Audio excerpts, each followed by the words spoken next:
सत्यकाम का जादू। हीरागढ़ देश में हरवर्मा नामक एक व्यापारी था। वह ईमानदार तथा धर्मात्मा भी था।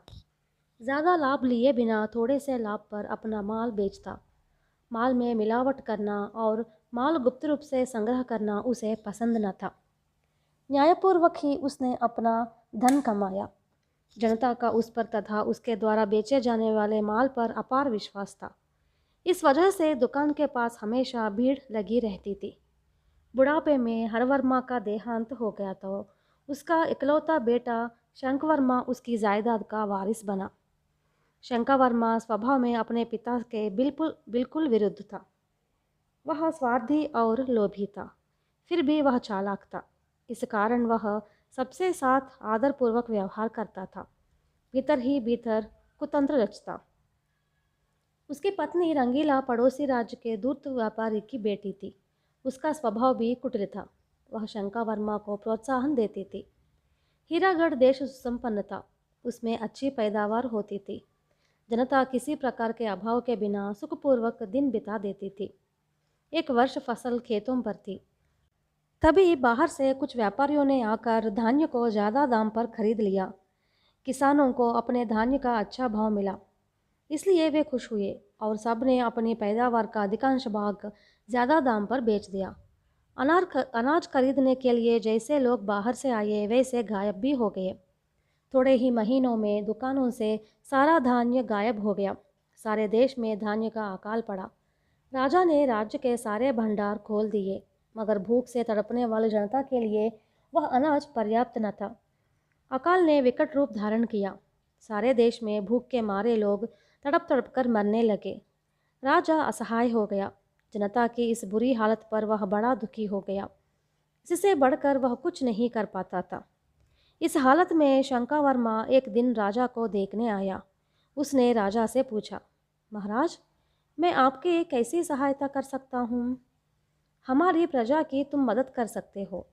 फिर से पैदावार होने तक इस अकाल की समस्या को हल करने का कोई उपाय हो तो बतला दो। मैं प्रजा के दुख को देख नहीं पाता हूँ। राजा ने कहा, मैं आपका सेवक हूँ। सोचने के लिए मुझे 2 दिन की मोहलत दीजिए।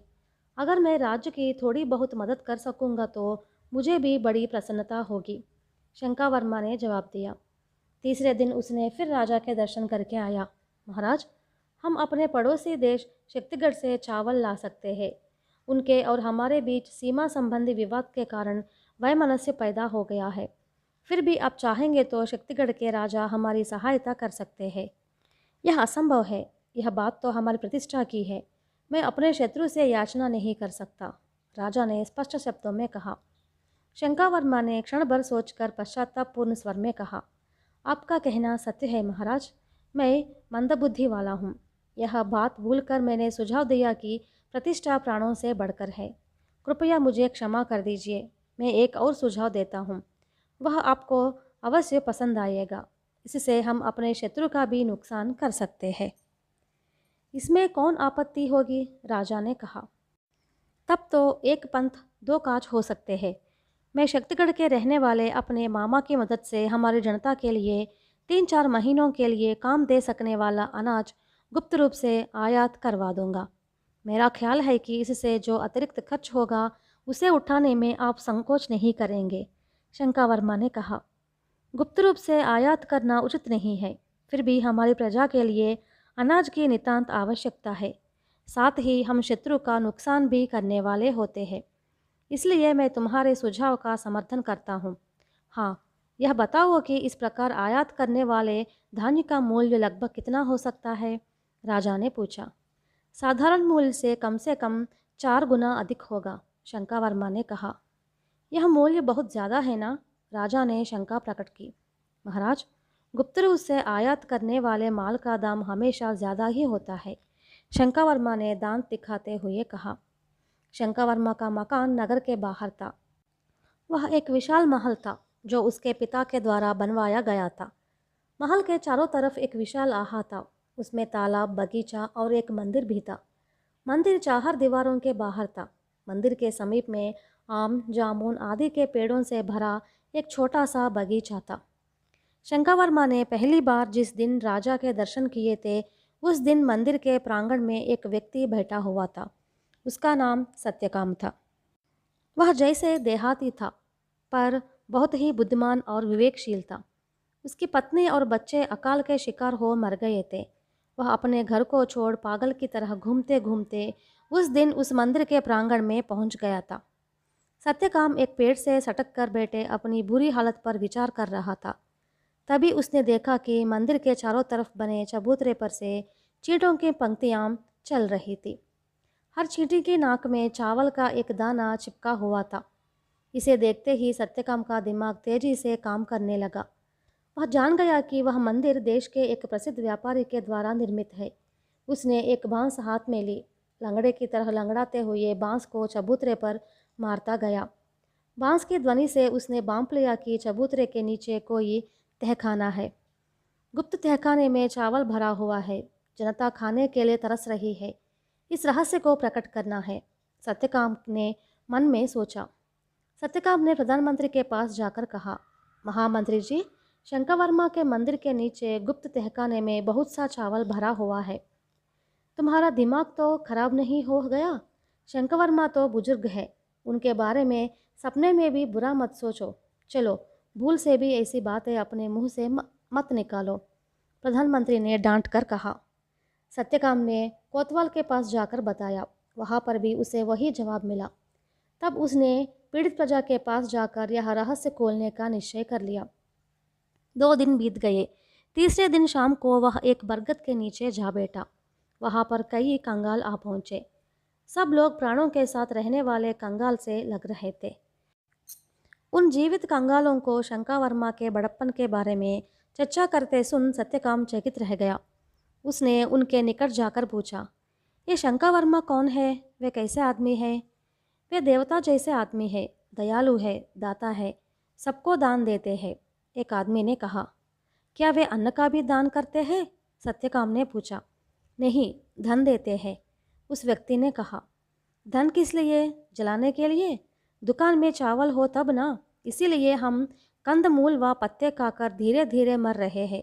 क्या वे हमारे जीने के लिए भी कुछ करते हैं? सत्यकाम ने उससे पूछा। इस बीच उनकी बातचीत सुनने के लिए बाकी लोग वहां पहुंचे। सत्यकाम के सवाल का सबने अपने अपने ढंग से जवाब दिया। शंकरवर्मा क्या कोई भी क्या कर सकते हैं?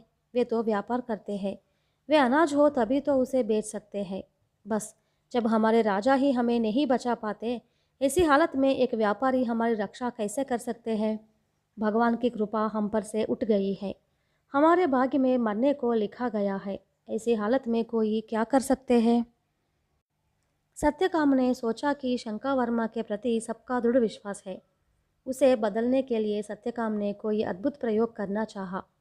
उसने बाकी लोगों से यूँ कहा, दोस्तों, मैं नहीं जानता कि सत्य क्या है, मगर आज एक विचित्र घटना हो गई है।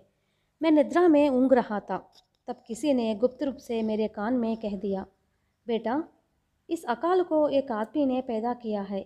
एक दुष्ट ने अनाज को गुप्त रूप से जमा किया और राज्य में अकाल पैदा किया है। उस दुष्ट को पकड़ने की शक्ति मैं तुम्हें देता हूँ। मैं तुम्हें एक सीढ़ी देता हूँ। इसकी मदद से तुम दुष्टों को पकड़ सकते हो, यूँ बताया है। इसके बाद मेरे पैरों के पास सीढ़ी पड़ी हुई थी, सत्यकाम ने समझाया। सीढ़ी कहा? सबने एक साथ पूछा। सत्यकाम ने अपनी जेब में से एक सीढ़ी निकाली और उसे सबको दिखाया। सबने बड़ी उत्सुकता के साथ उसकी जांच की। यह सीढ़ी अनाज छिपाने वाले को कैसे पकड़ा देगी? एक ने संदेह प्रकट किया। कल सुबह तुम ही लोग देखोगे ना, लेकिन पहले तुम लोग उस खेत के पास ज़्यादा से ज़्यादा लोगों को इकट्ठा करो, तब देखो, सत्यकाम ने समझाया। सत्यकाम का पेशा गुड़िया बनाने का था। वह पुरुष और नारी देवी देवताओं की बहुत सुंदर गुड़िया बनाया करता था। जादू उसका प्रमुख शौक था। 6 साल की उम्र में मरी उसकी इकलौती पुत्री, जो अकाल का शिकार हो गई थी, अपने पिता के जादू पर जान देती थी। सत्यकाम के पास एक सीढ़ी थी जो बिना फूके बज उठती थी। अपने परिवार के सभी लोगों के मरने के बाद सत्यकाम उसका उपयोग नहीं करता था। अपनी बेटी के लिए प्यारी सीढ़ी को वह छोड़ नहीं पाया और उसे अपने थैली में सुरक्षित छिपा रखा था। उस सीढ़ी की विशेषता यह थी कि एक रबर की नली के छोर पर एक रबर की थैली सी होती। उसका दूसरा छोर सीटी से जुड़ा होता है। इसलिए जब रबर की थैली को दबाते हैं तब थैली के भीतर की हवा सीटी से जाकर बच उठती है। सत्यकाम ने रबर की थैली को अपनी बगल में छिपाया और सीटी को अपने बाएं हाथ के कुर्ते के नीचे खोस कर रख दिया। उसने उसी प्रकार की एक दूसरी सीटी अपने पास रख ली। दूसरी सीटी को एक लाठी के छोर पर धागे से लटकाकर बाएं हाथ से पकड़ लेता और बगल में स्थित तैली को दबाने पर लाठी पर बंधी सीटी बिना फूंके बचने का भ्रम पैदा करती। तैली को जितनी बार दबाना है उतनी बार दबाना वह जानता है। उस रात को ही सत्यकाम ने सारा प्रबंध किया। दूसरे दिन सवेरे तक बरगद के सामने वाले खेत में कंगाल जैसे अनेक लोग जमा हुए। सत्यकाम ने अपनी दूसरी सीटी को सबके हाथ दिया कि उसकी जांच करे। इसके बाद उसे धागे से लाठी के छोर पर लटका दिया। उस लाठी को बाएं हाथ से पकड़कर यूँ बोला, दोस्तों, तुम लोगों ने कल मेरे सपने के बारे में सुना है। खाद्य पदार्थों का संग्रह जहाँ भी हो उसका पता यह सीटी बता देगी। सीटी अगर एक बार बचती है तो बात सत्य है, 2 बार बचती है कि वह बात झूठ है। अब हम इसकी परीक्षा लेंगे। क्यों, तैयार होना तुम सब? हाँ हाँ, सब लोग चिल्ला उठे। पहले हम इस राज्य के प्रमुख व्यापारी के नाम से शुरू करेंगे। उनका नाम क्या बताया तुम लोगों ने? सत्यकाम ने उच्च स्वर में पूछा। शंका वर्मा, सब ने एक स्वर में कहा। सत्यकाम ने सीटी को संबोधित करते हुए कहा, सीटी, क्या अनाज छिपाने वाला व्यक्ति शंकर वर्मा है? कृपया जल्दी जल्दी बता दो। सीटी एक बार बज उठी। सब लोग आश्चर्य में आ गए। क्या तुम शंकर वर्मा को अनाज का चोर बताती हो? फिर कहो, सत्यकाम ने पूछा। फिर सीटी एक बार बज उठी। क्या उसने अनाज को गोदामों और कोठियों में छिपा रखा है? सत्यकाम ने सीटी से पुनः पूछा। सीटी 2 बार बज उठी। सीटी कहती है, नहीं है, सत्यकाम ने बताया। तो फिर कहाँ छिपाया है? किसी ने पूछा। मंदिर के नीचे के तहखाने में होगा ना? सत्यकाम ने सीटी से पूछा। सीटी एक बार बज उठी। चलो मंदिर में। सब लोग चिल्ला उठे। मंदिर के पिछले हिस्से में सबको एक गुप्त द्वार दिखाई दिया। सत्यकाम अपने अनुचरों के साथ नीचे उतरकर आया। तहखाने में हजारों बोरे चावल भरा था। जल्दी ही यह खबर राजा के कानों में पड़ी। राजा ने अपने दल बल के साथ आकर देखा। शंकर वर्मा को बंदी बनाया।